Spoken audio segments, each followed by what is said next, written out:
Welcome everyone to today's panel discussion on COVID-19 recovery, impacts on cybersecurity. A very topical panel discussion to round off the many panel discussions we have had this year. So thank you to all who have been regular and attending, or even if this is the first time you're attending, thank you for coming. So we go on to the acknowledgement of country before we do anything else. We acknowledge the people of the Woiwurrung and Boonwurrung language groups of the Eastern Kulin Nation, on whose unceded lands we conduct the business of RMIT University and the lands that I am speaking from today. As we gather virtually across many different parts of the world, we also encourage you to acknowledge the lands in which you are joining us from. We respectfully acknowledge the First Nations people of the 5 Kulin nations, their ancestors and elders, past, present, and emerging. Thank you. So some housekeeping. The first thing is that if you have questions, please pop them into the chat and post them in the chat, and we will try and answer them. There is closed captioning is available. So select the 3 dots on your toolbar, and translations are also available. So this is how we will run the panel. I will introduce the speakers, each of the panel members, and then we will go to questions.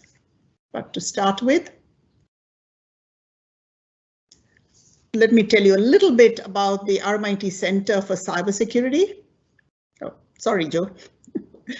Going back to the original screen. So what our center does is it's a center for cybersecurity research and innovation. We try to do a whole bunch of things such as panels like this. And again, so as I pointed out before, this is the last panel discussion for this year. And thank you again for attending the panel discussions previously. So let me introduce our first speaker. Or no, rather, our first panelist, Michael Maher, who is the CEO and co-founder of the workforce compliance management application, OnePassport. Michael's work focuses on the intersection of technology and people management, including keeping an eye on unintended consequences. And we know some of those from the last couple of years through the rise of digital solutions. Thank you, Michael. Our second panelist is Nick. Nick Rout is the Chief Technology Officer at Australian Cyber Collaboration Centre, A3C. He has worked in both public and private sectors with broad experience in technology leadership across cloud security, cloud and network solutions. Over the past 22 years of service, Nick has a successful track record in helping organizations deliver real value from ICT through decreased cybersecurity risk and leveraging cloud services. Thank you, Nick, for joining us. And finally, we have Professor Matt Warren, who is the director of the RMIT Center of Cybersecurity Research and Innovation and a professor of cybersecurity at RMIT Australia. Matt is a researcher in the areas of cybersecurity and computer ethics, where he has authored and co-authored over 300 books, book chapters, journal papers, and conference papers. And finally, let me introduce myself, which is something I forgot. I'm Asha Rao. I'm Professor and Associate Dean of Mathematical Sciences at RMIT University. Most of my research is in the area of cybersecurity, and it is my pleasure to chair this panel today. So let us start with some of the questions. I'll go first to you, Michael. How has COVID-19 changed the cybersecurity landscape? We know it has changed a huge number of things, but what about the cybersecurity landscape? How has it changed the cybersecurity landscape? Well, I think it's a follow the bouncing ball, follow the dots. COVID has created a speed of adoption in technology and in so many forms, telehealth being a key example of it. And every time you have quick adoption of technology, you have a rise in or unintended consequences, which is a risk. Therefore, we need new security measures to focus on those unintended consequences. Key example is on our little green certificates, since we've downloaded here in Australia in order to access pubs and restaurants and cafes, etc. There's a code called an IHI, an individual healthcare identifier, which is a highly private piece of information. It's kind of like your tax file number, and it's actually got its own piece of privacy legislation. But the unintended consequence of a lovely green certificate was that it's public, and that you show it at the door of a cafe, which is probably where you shouldn't be showing a private piece of information. Which reminds me of when, when you go to a nightclub and you're supposed to show your age and you show your license, and I'm never happy with that. It's like, why do they need all the extra information? All they need to know is that you're over 18. And yeah, definitely comes in there. So Nick, what do you think about that? How has it changed for you, for example? Yeah, I mean, it's changed so much. I mean, some of the things that, certainly I've seen is the nature of, we at the Australian Cyber Collaboration Centre are all about collaboration. And for us, collaborating is actually being together and being able to be in the same room together. When you can't do that and you're remote, although it still works, I just don't think it's quite the same when you're doing this remote. And we're doing this remote today, and we have made the best of the technology that we can. But I think nothing beats being in the same room together, going out, having coffees and collaborating in that way. That has become more difficult.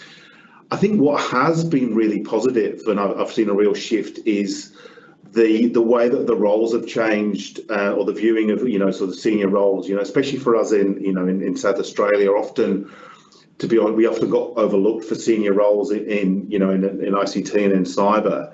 What is now, I think people have realised, is you can be anywhere and you can do that role, and we've worked out that we can work remotely. And what I've certainly seen, that there's more and more senior roles being worked out of Adelaide and other places that previously may have only been in Sydney or Melbourne. And I think that's a really positive thing, because I think it's opened up the job market for senior people at other locations as well. No, that's very good. And I think one of the things that has happened over the last couple of years, "you are on mute" has become the most common phrase, probably. Yes, that's right. In the world. So Matt, from your perspective of being in academia, what have you seen? How has it changed?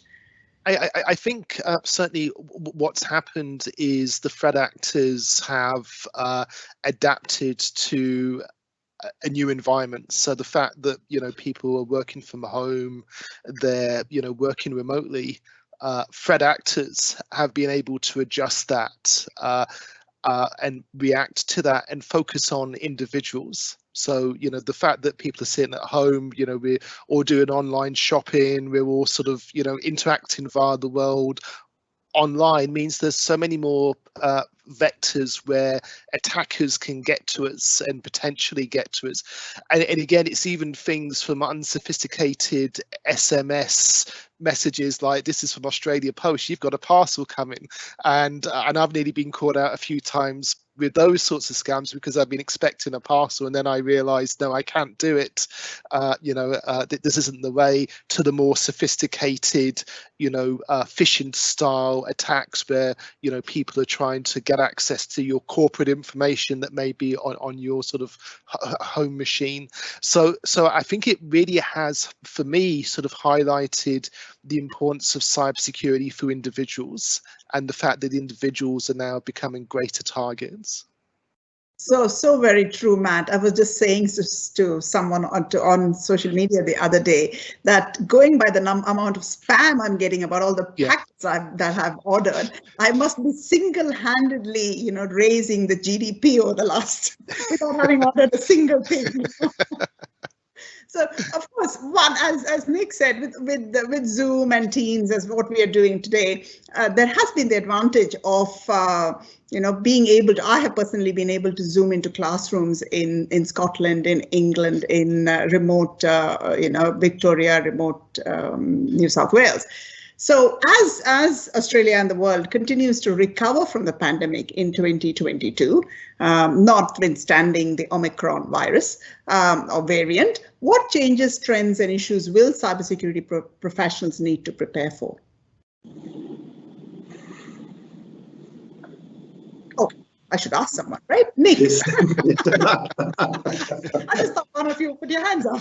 Yes, that's all right. Look, I think one of the things that we saw when COVID came around the first time was how unprepared a lot of organisations were from a business continuity perspective, and working out how to deal with this crisis from especially things like how do you work from home, how do you pivot from being in an office to actually working from home. And there were those organisations that managed to do it quite well and quite easily, and others that really struggled. I think what I think we'll see now is that as we deal with these variants like Omicron is we're going to go from probably where we can come in the office sometimes in a hybrid to maybe we've got to go back into isolation. And I know none of us like isolation, it's not good, but we might have to deal with that again from time to time. So I think we're going to have to be able to very quickly move to that way of working. And then when we can come back, we can get in the office. But I think also that I've seen culturally people are reluctant to come back in. I don't think that's healthy. I don't think that's healthy for individuals that, you don't get the ability to come into an office, interact and speak to people. So we've got to be able to actually, get in there and be able to interact with some people, because I think that's healthy. It's a healthy way of working as well. I wonder sometimes with regards to coming back in, whether our brains have gotten used to looking at people in two-dimensional, and then because I find that I get really exhausted when I have face-to-face meetings, because I think my brain has to go back to trying to do, all of these body language, which I think we have after 2 years just gotten used to. Well, it doesn't really exist, does it? And now brains are like, oh, but it exists. So, Michael, what are you seeing with regards to the OnePassport and that sort of digital? Where is the, what do you think will change? I think that the requirement for use of technology by a wider range of people. Now, I do a lot of work in aged care and healthcare and disability, and we have an aging workforce as well as an aging customer base in aged care. And so we were talking to aged care providers and said, oh, well, a lot of our staff, our residents don't use technology, but I think they don't have a choice now. There's going to be so much from, having to teach my mum to use a QR code check-in system and set up her app, download from the Medicare site her green certificate. It wasn't easy for IT literate people, let alone those in the community who have low IT skills, maybe English as a second language. They might be on a visa, so they're not having natural access into MyGov, Medicare, etc. There's a higher requirement for IT skills, which will be a challenge for some people. Thanks, Michael. It's so very true. One of the things as an academic and teaching, I'm looking at what hybrid technologies, to be able to do hybrid teaching, what technologies are possible. But let me go to Matt. How do you see things changing, Matt? I certainly see the role of government being much more central. So when COVID first happened, for instance, we saw the QR codes systems, and they were third parties, and literally, to get into a restaurant, you had to use the QR code with a system. You had no understanding of who actually owned it or where your data would go. So the fact that government's now stepping in, and there's now state-based and Commonwealth-based systems, from my perspective, means that that there is a greater control of the data. From a government perspective, they're going to comply with privacy laws. They're not going to be selling it on to third parties. You're not going to have those cloud issues about your sort of data, going beyond Australia. It did take time for government to step in, but I think the fact that they have started to, is very important. Yes, so very true, Matt. I know that towards the end of last year, before the the government, the Vic app came in, I was most uncomfortable with, because immediately the spam increased, email and the text messages and everything. So anyway, we have a question.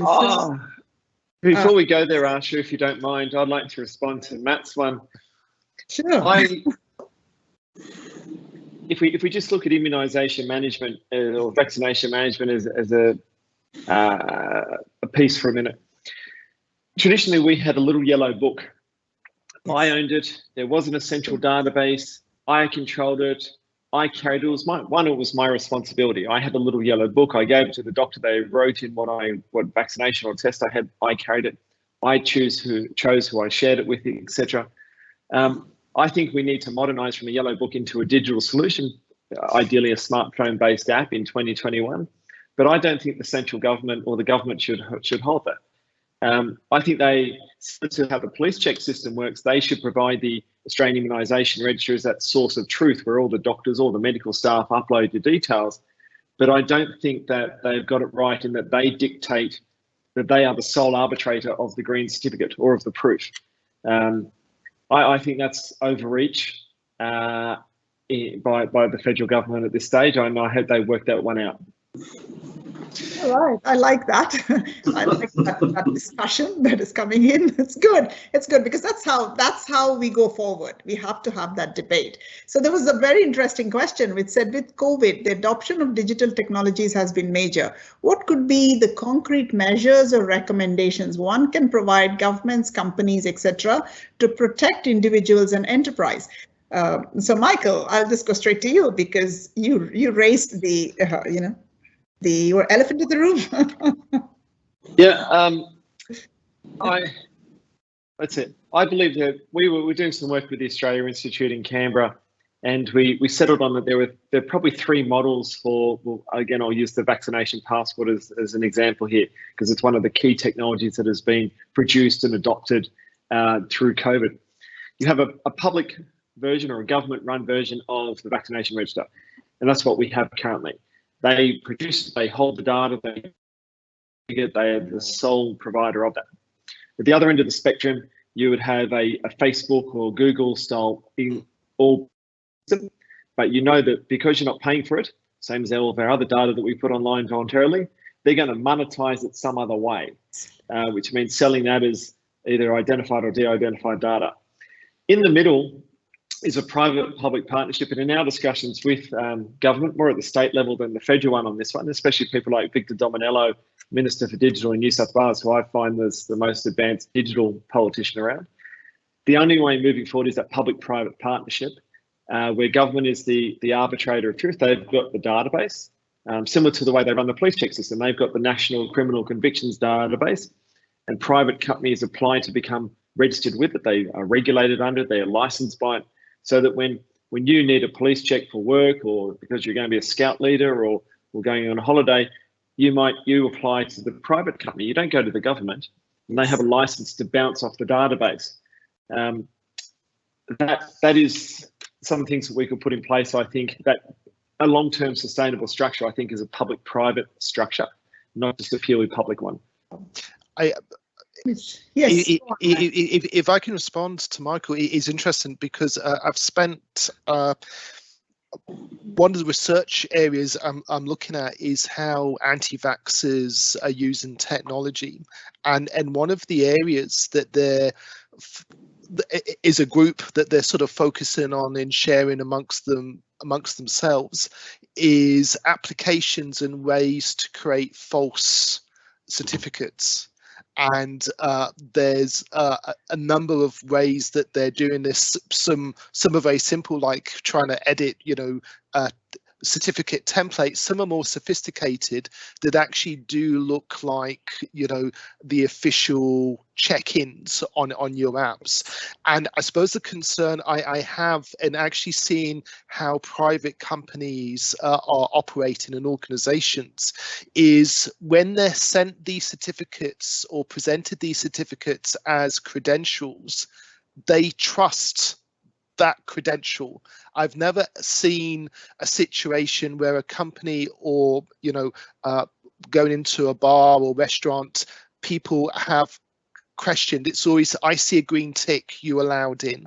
And I suppose that's a concern I have about the private company perspective, is that they don't have the knowledge or the capability to assess what is fake versus what is real, but yet governments has all of that information would also have that potential to assess what is real and what is fake. And I think for me, that is very much a grey area that's going to become bigger and bigger as we go into the future, as we start to see, you know, international travel and people from overseas come in with, you know, different passports. Is being able to tell truth versus non-truth is going to be a challenge. Yes, so very true, Matt. So very true. So, Nick, where do you fall in this spectrum? Look, I think it's a really interesting question about that. I mean, I think part of it comes back to the ownership of the data and how you get access to that data and who should have that data that you can get to, whether it's vaccination records or anything else. I mean. And it's interesting. I take the example that you know, Matt, that you were just talking about how you validate that. And I only discovered something recently. I have a digital driver's license in South Australia on my phone, and I thought, well, you know, this thing's pretty easy to fake. You could just mock something up in a graphics package and on your phone. I only found out the other day that if you shake it, it does something on the phone to kind of prove that it's real. So that's a minor little thing, and it's a clever little step that you can do to prove that it's a real on your phone. But I think when you think about things like that, you know, that fake ID or fake vaccination certificate, I mean, that's not a new problem really for us, is it? You know, there's always been fake IDs and things like that, and people have been trying to do these things, and I think that'll always continue. It's about how can you provide that validation step for organizations and businesses out there to how can you check and go, no, that definitely is a real vaccination certificate, some kind of method there that everyone's comfortable with, that doesn't feel like it's invasive. And then who owns the data, who owns the checking mechanism? Should that be done by government? Should it be done by private organizations? So it's an interesting question, but I don't think it's a new question. I think these problems have been out there already. Yeah. But I think the difference is the context, and I agree, mate. Because it's for a social good in terms of protecting society, whereas an individual trying to get into the pub in they're under 18, it's that individual. So for me, that context is very different in terms of community good versus the right of the individual. I'd like to add to that and respond to Matt for a bit. When you turn up at a cafe, it doesn't matter if you show it in your check-in app from government, or you put it in your Apple phone, or you use a private company like us. You're still showing the green certificate has still been issued by the government. There is no step at the door to prove that that's a real green certificate. It doesn't matter if it's in the like we're in Victoria Service Victoria app. There's no backstop there that says this is a real one. I could still have a fake certificate there. The other one is if we move away from check-in apps and turning up at a pub or a restaurant or a retail to actually saying, I work in an industry where it's required. Before the conversation started, we were talking about RMIT and other universities having to prove campus that you were vaccinated. The federal government system doesn't allow you to connect your Australian Immunisation Register record to an employer's HR system. So many regulated industries have a compliance database structure under the HR system or close to it, which might have visa, qualification, police check, etc. And the current AIR system, Australian Immunisation Register, doesn't allow the employer to import the green certificate. So it only works for one part, which is you going out somewhere, not you going to the office. It is interesting because even in the employer perspectives, as you said, Nick, that there's no way for government to share data. So how the process works is the employer sends a copy of their certificate, and the problem is at that stage, that's where the fake copy can be created and sent to the employer, to the organization, and they wouldn't know the difference between what's valid and what's invalid. And I suppose, as I said, that's a concern that I have, and I've seen, you know, situations where it is being misused, and to be honest, the anti-vaxxers in their forums and chats openly boast about what they've done and how successful that they've been. So the anti-vaxxers themselves are actually manipulating the system for their own good and boasting amongst their communities the fact that they're doing that. So it's not, I suppose, an academic discussion. It's actually happening in real life. Yeah, so that segues really nicely into the next question, saying, are we seeing any change? So what are the changes of strategies are we seeing from threat actors to these trends and changes brought on by COVID-19? What else are we seeing? And also, okay, once we have that question, there's another one from the audience and saying, have we seen a rise in misinformation? How are the two connected? How do we protect society from misinformation as we rely more and more on digital sources of news? So Michael, let me go to you. I'm seeing, I don't play in a space with large threat actors like state actors. I agree with both Nick and Matt's comments on the rise of the anti-vaxxers and in their forums talking about fake certificate creation. What I'm seeing, though, to combat that is the rise of things like digital IDs. So instead of getting 100 points of ID, actually having a digital ID, a reusable digital ID created that bounces off the DVS database, the document verification system in a country, and they also hold up a picture and scan your face as well as scan your driver's license or another form of ID with a photo, and they create a digital ID of you, which you can then use in other situations. So I see the response being a stronger forms than just the old 100-point ID that we've had for 20 years. Nick, what do you think? Yeah, definitely. I mean, I think now that we've seen the threat actors out there, they've got a lot smarter than many years ago, and what they're now doing, and there's real evidence to show this, is they're looking at the context of what's going on in the world and the news and even the local context, and they're tailoring the way that they're going to the social engineering around what's happening at the moment. So I haven't seen anything specifically around Omicron right now from a risk and a threat perspective, but I've no doubt that will start to happen. There will be specific things around that, SMS messages that are trying to play on people's fears, trying to trick them into clicking on links. So, these threat actors definitely do that. They're very clever, and they do pick up on news and things like that. And I think it's both the real news, but also, there is some kind of misinformation campaign that's been coming out there that people attach themselves to. They'll also leverage that as well. So it certainly worries me about how they do that. How they actually pick up on the news and the government messaging, how they might emulate, a government text message or even a government app and things like that as well. It's a real concern, but these threat actors, they're pretty smart out there, and they really are leveraging that.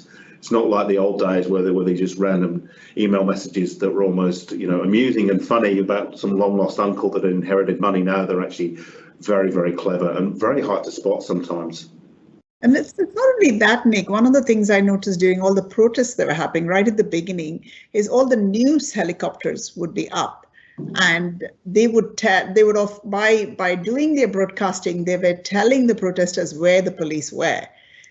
So, and then the police had to move and stop the news helicopters taking off. It's only the police helicopter. So it's almost an open battle that we were witnessing. So Matt, how do you think? It's interesting because I've had, I suppose, some real life experience. I was actually in Richmond when the protests occurred, and being an academic and a researcher, I actually walked towards the protesters and spoke to them about their opinions, and what they told me was interesting. One was that they passionately agree with their point of view. The other thing that they sort of told me was literally that the traditional media is all fake, and directed me to a whole number of websites and YouTube channels where I, should get the true information. And what was interesting was that they were 100% in agreement that their view of the world was the correct view. And for me, that was interesting, because for me, that was the classic radicalization, is that these individuals, if you go through a classic radicalization process, had become radicalized with a point of view, and there's nothing that I could say about science or about evidence that would change their point of view. And I think for me, that's the difficult situation with misinformation, is once people believe something that's wrong, it's hard to change their point of view. Yes, I agree. I remember reading article about somebody who was, was around 40, had 6 kids, but and the Facebook post was what was it? It was unmasked, unvaccinated, unafraid, and something else. And unfortunately, she had died. So yeah. So then you look at is how do you reduce this misinformation?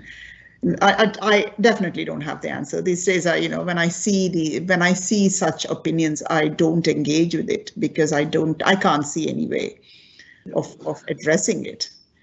I think the other thing has been hard with I mean, this is a relatively new thing for us, and we're working on data as quickly as we can get in information about the virus as quickly as we can get it. And I think sometimes that information is getting published out there and information is getting shared that we haven't got the complete picture. Yes. It's only as good as what we've got, whereas other parts of other viruses we know a lot more about. And I think that's often the problem, is that we've got limited data. We're learning, like Omicron is a great example. We know very little about that right now, but it's very easy for the media and news to start publishing information like we know everything about it. We don't, and I think that's dangerous sometimes, that we probably say too much when we know very little about these new variants and viruses. And maybe, we should be just saying we don't know that much about it right now. It's only just mutated. We're learning about the virus right now and what it really means. And will the vaccination be effective against it or not? I don't think we really know right now. We don't have enough data to know that. And in some ways, I think about it is, we always look at how will humans evolve. And we are right in the middle of an organism evolving, isn't that? Yes. So trying to understand. So how do you work with that? How do you give information that science itself is incomplete? It continuously evolves. It continuously learns. But yeah, so I'll just move on to another question, a very interesting question which has come in. It says, when you have the vaccination certificate status associated with the Service Victoria app, it contains full name, date of birth. The app also has your mobile number. So the key question the person is asking is, instead of just a vaccination status, that is double vaccinated, what is really being recorded when you scan each time at a venue? That person wants to know. So if this data is not properly stored and managed, anyone has access to your full name, date of birth. They get access to any of your personal accounts, example, bank or telephone utilities. This is more critical than fake vaccination certificates. So let me go to Nick. What do you think? So for me, I'm wondering, is much of the question actually correct?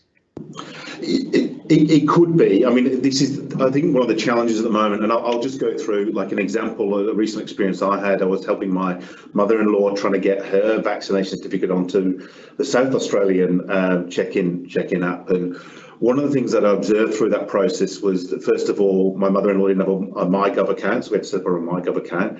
Then you have to link Medicare to MyGov. Now, the interesting thing about that part of the process is you have to choose to do that. So that's first of all, and I can see why that is. I mean, it's the government trying to protect you. You have to explicitly say, yes, I want that record linked, and they go through a bit of a process to check that your Medicare account is yours. Then you have to link that to your check-in app. And again, you have to opt in and choose to do that. So those steps are in place to protect you. You're choosing to do that. So that's the first thing, that you're choosing to do that. I have to say the process is incredibly difficult.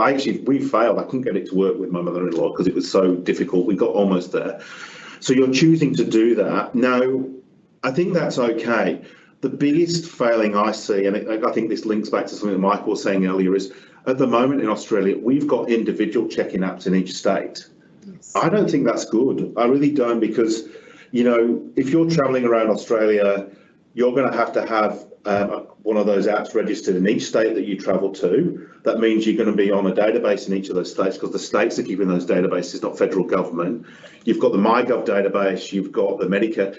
That's more and more databases that you're potentially on that opens you up to risks. I don't think that's a good outcome here. And, you know, I know Michael believes that maybe should be done in partnership, but I think the fact that there's multiple databases is bad. One database would be better, owned by the government or owned by a partnership would be much better than each state buys one, and you know, and the Medicare one, because that just potentially opens up more and more risk, because you're on multiple databases that could be potentially broken into or linked.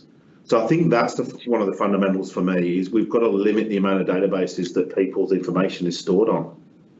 Absolutely. So Michael, what do you? Okay, to answer the question, as Asha, as you referred to at the start, when we used to have all those private companies doing check-in apps at cafes, etc., that was a lot more dangerous, in my opinion, than it is right now, because they were adding you to a database that was then owned by the cafe. You could go into a marketing list. Yes. The fact that you had been there and the details you registered, name, date, name, email, and phone being the typical three. That, I think that was going to private hands. The check-in apps that are done by the state governments now, it's moved into state government hands.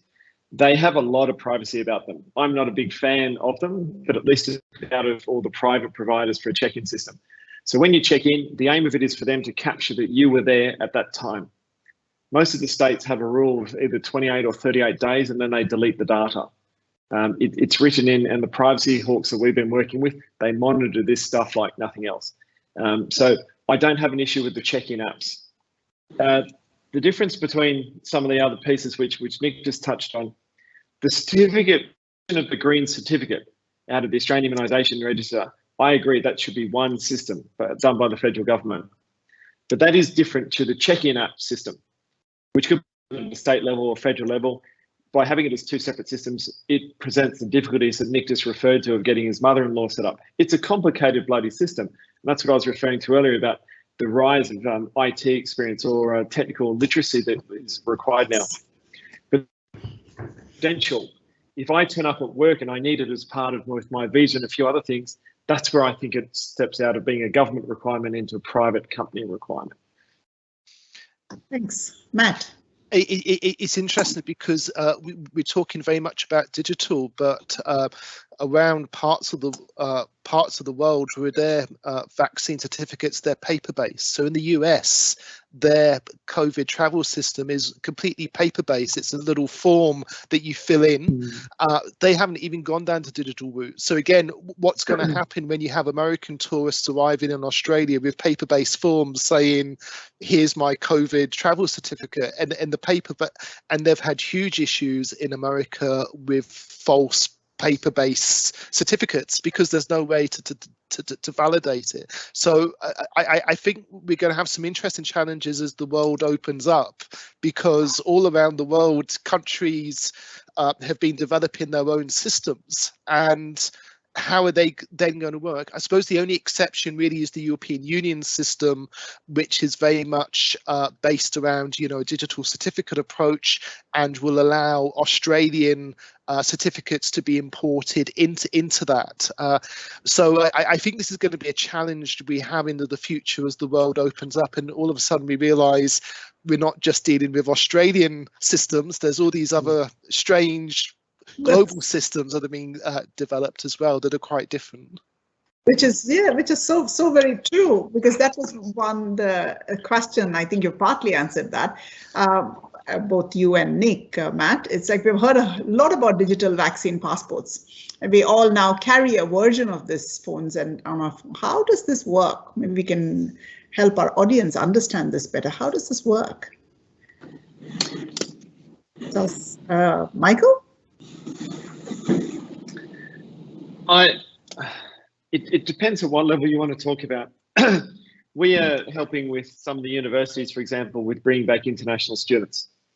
Now, COVID is one thing that they have, but we're working with some of the big insurance companies who provide overseas health cover, which is a mandatory private insurance for international students.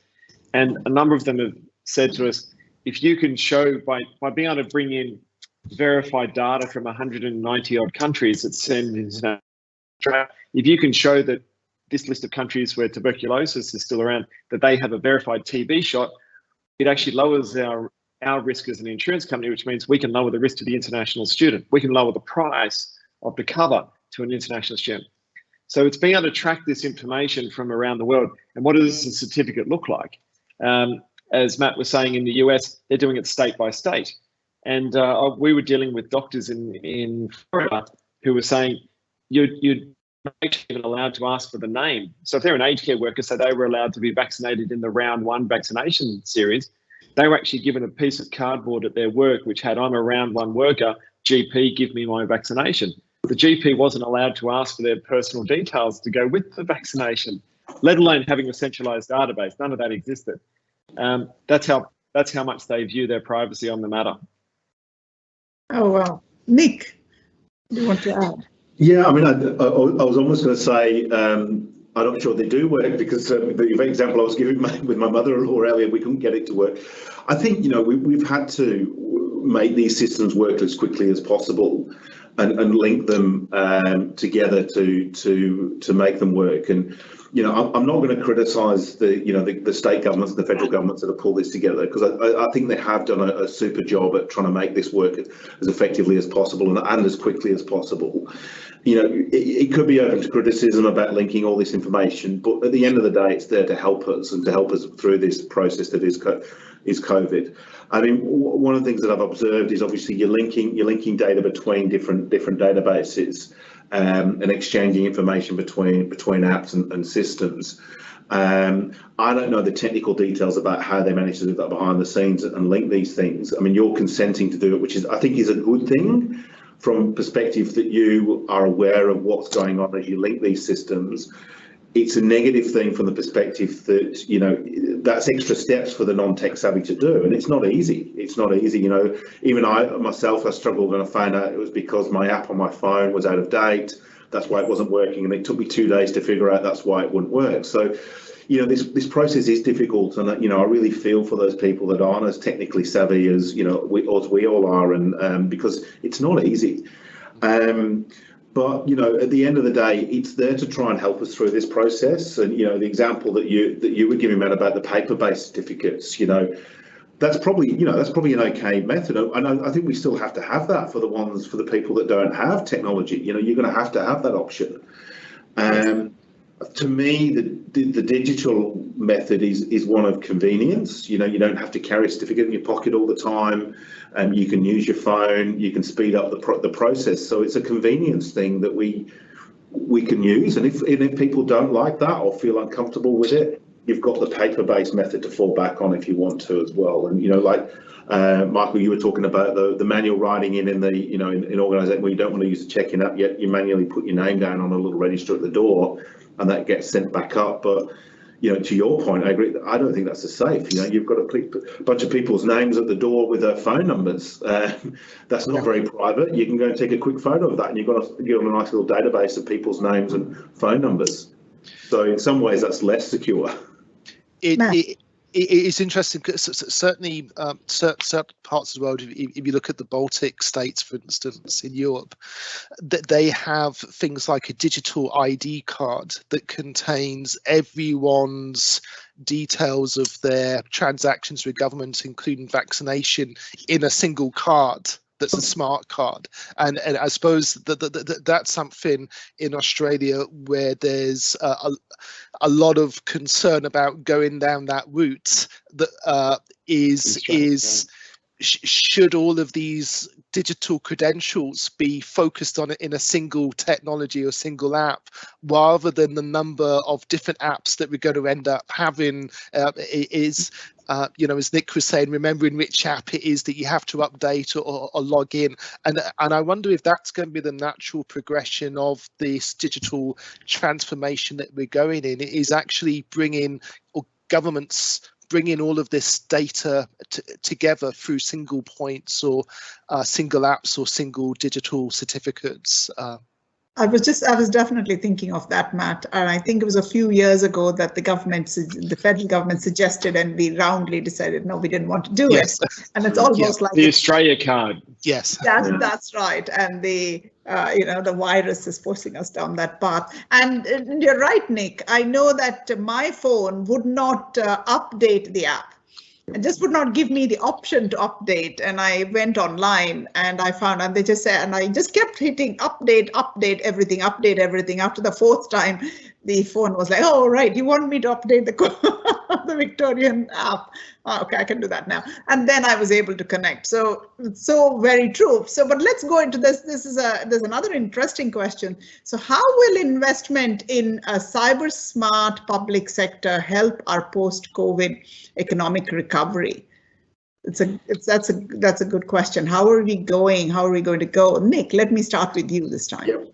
And that's a lot about what we're about at the Australian Cyber Collaboration Centre, is about that investment. And one of the things we're seeing at the moment is there is a real skills gap in cybersecurity. And I think that's sort of been driven by the fact that we don't have skilled migrants coming into Australia right now. So the IT industry and the cybersecurity industry was always quite buoyant, and there was always plenty of jobs for skilled people. We don't have those skilled migrants coming in at the moment, and the last statistic I saw, there was about 4,000 cybersecurity jobs nationally that are currently unfilled. Everyone, the businesses that I talk to are always struggling to find people, and there's real competition for skilled people in the cybersecurity industry. So I think there's a real realization now across the whole country that we need to sort of have an influx of skilled people in cybersecurity, and that means we've got to think about how we first of all convince people to get into the cybersecurity industry, but secondly, what can we do to persuade them to do that? No, the things that I'm seeing is, government, state government, federal government, I certainly want to help with that through grants and other things to encourage that assistance with skills and training. So I think we absolutely have to do it. We've got a lack of people that filling these jobs at the moment, and we also need to help the diverse communities. So that's something else that we're looking at. So women in cyber, Indigenous people in cyber, neurodiverse people in cyber, all of those areas are ones that we want to help with. And there's certainly people that want to do it. They just need a little bit of a push to sort of encourage them. And there's lots of help for them to come into this industry as well. So, and government wants to help to make that happen. So, there's a lot of push to do it. We've just got to all as a community get involved and help drive that. Yes. Thanks, Nick. Michael. Just to touch on something that Nick mentioned, that we've actually just participated in an RFP, or a response for a proposal, a tender process with the federal government on something called AMR, which is the automatic mutual recognition. It's good that they're looking at automatic mutual recognition. This is for 600 occupations. For example, you're a bus driver along the Murray River and you're registered in Victoria, but you cross into New South Wales as part of your route. Rather than having to get registered and pay the money and jump through the hoops in New South Wales, your your license will be recognised in New South Wales. That's what it's referring to. And there's about 600 jobs that fall under it. The fact that the federal government has actually put millions of dollars behind a tender process. Secondly, it's only open to small to medium enterprise. So they're cutting out the big four accounting firms like Deloitte and KPMG, who are a lot of the guys who typically go for these tenders, and they're focusing on small to medium tech players in Australia. They've broken it down into a two-phase system. First off is putting forward a good idea to get $70,000 to build a working model. And then if you get picked up, it's like $700,000 or so to actually implement it. But it means that a lot more will get picked up for that initial $70,000. So it developed among a whole range of small tech companies who might be playing with AI or machine learning or different technologies, which advances them. Even if they don't sell it to the government, they'll have the opportunity to sell it in other quarters. So that's, I think, a really good initiative that's recently been launched. Oh, good. Matt? I think what we're seeing is the Commonwealth and state government stepping in to fill a gap. So at the Commonwealth, we're now seeing a national digital strategy transformation strategy being developed. The same in Victoria. Victoria, they're trying to promote Cremorne. In Richmond as a digital skills hub. We have the same in South Australia, with the South Australian government focusing on cyber. So I think what we're seeing is major steps, because it's about sovereign capability. The problem is we're not going to be able to do it in time. The skill shortage is going to be greater in the short term, and it's not just in cyber, it's in engineering. And even, it's going to sound strange, I went to my local cafe to buy a coffee, and they had a sign saying we're now going to be closed an extra 2 days a week because we haven't got staff. So even across the whole economy, I think this issue of skill shortages and job shortages is going to become bigger and bigger until things open up and we're able to bring in all different types of workers for the entire workforce. Which means, in the meantime, what industry is going to do is they're going to spend all their time trying to poach from their competitors, which doesn't solve the problem. It just makes the skill shortage even worse. So how would you, so there's a question, how do you upskill yourself very fast in the cybersecurity to fill in these roles? Well, certainly there's issues there around micro-credentials and short courses, and linked to that is being able to have that industry experience, because it's all very well having a theoretical knowledge of cyber, but you need some of the practical experiences as well. Yes. So if you're doing some other IT role, then consider a cybersecurity. Yes. So Nick or Michael, we are coming to close to the end. So maybe I'll go to the next question and we can come back to this one for you. With many organizations moving to a hybrid working environment, what do organizations and employees need to be doing to ensure a cyber safe remote working environment? I'll answer that. I mean, one quick thing, I think one of the biggest challenges we're seeing is, our home environments that we work from are what I probably call, from a cyber perspective, quite hostile. You've got often other people working there, you've got family, you've got kids potentially working at home. They generally mean the hostile environments, and what you're doing is introducing that hostile environment into connecting it to work. I think what businesses now need to look at is how can you help people while they're working at home, to kind of protect that environment, because it's actually touching into your work environment. There are ways to do it. A lot of the cybersecurity companies out there have programs where they can give you access to some of their technology for use at home when you pay for it at work and things like that. So it's things like that we need to start looking at, about how you can actually protect people at home, because we are extending the workplace into the home. And the home, by its nature, with all the devices we've got at home and things like that, are hostile environments that you need to protect your businesses from and organisations from. Yes, I do remember once, last year when we started working from home, I got a call on my landline saying that there was a problem with my computer and they needed to log in, not to remote in. And I said, yeah, right. And the person was quite mad at me because I said, nope, I had no intention of doing that. So let me go to Michael. What do you think? How would you have a safer, what, for example, employees need to do?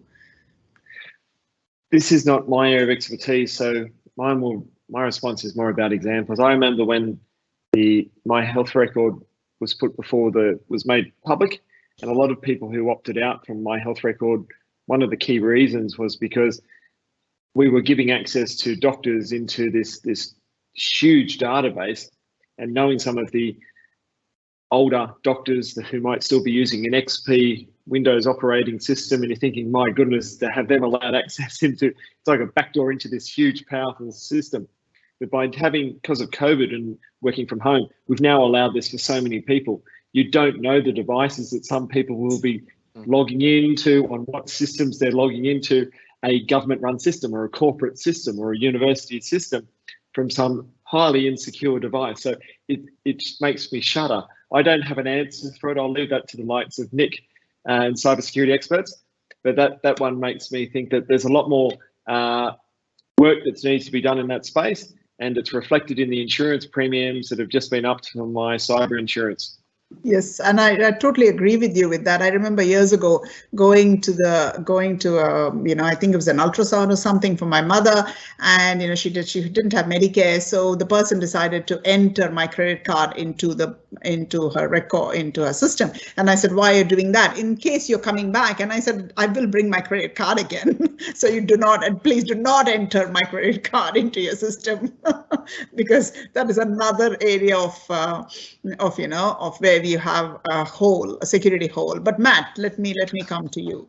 Well, certainly for me, one of the biggest challenges is this issue around shadow IT, where people work at home using corporate systems and then start dragging corporate data onto their home computer because it's easier to do. And for me, that's a real challenge that has to be addressed.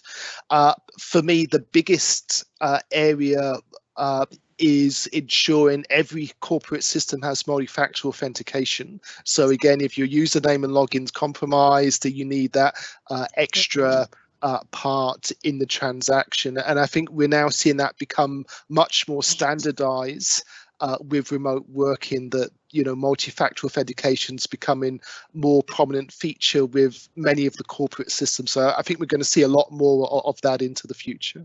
Absolutely, yes. So that's the whole thing, is how do you, many of these things are different companies are coming up with different ways of doing multi-factor authentication.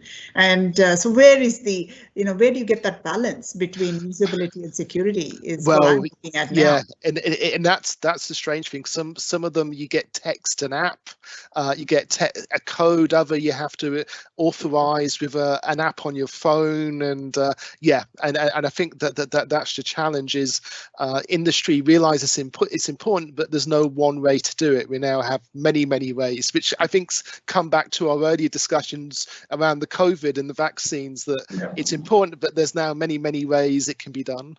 Yes, so we are now very close, only a minute to go. So does anybody want to do some last comments that they would like to add? Nick? Look, I just want to say, thank you very much for the opportunity to speak today from RMIT. I really enjoyed it. It was a great discussion. I think we could have gone on for a lot longer with the discussion today. So look, and I think we've got some ideas for some future topics. So no, it was a great discussion. Thank you. Thank you, Nick. Michael. It was great to be able to participate, and we've all got different views on these topics, and that's what makes for a good, robust debate. So thank you very much for the invitation. To all the students, especially online, download the OnePassport app from iOS or Android. It's got a CV builder, it tracks your vaccination qualifications, and we're working with universities to help have a central place for you to store all that stuff. Good plug, Michael. Matt. Oh, it's a free app. Go for it. Again, just to say how much I've enjoyed this, and really to put it into context, it's really a once in 100-year situation. Yes. I suppose we're just lucky it's happening now and not in the year 2000 when we all had dial-up modems, and I don't think the technology would have worked as well, or been as effective as it is now. Yeah. With that, thank you. Thank you all the panelists. Let's thank the panelists. And yes, thank you all for being part of this discussion. And we look forward to you joining us next year. Maybe we will discuss more about cyber skills next year. So have a very Merry Christmas and a Happy New Year. And I'll see you in the new year. Thank you very much for joining us again. Thanks, Asha. Thank you. Thank you.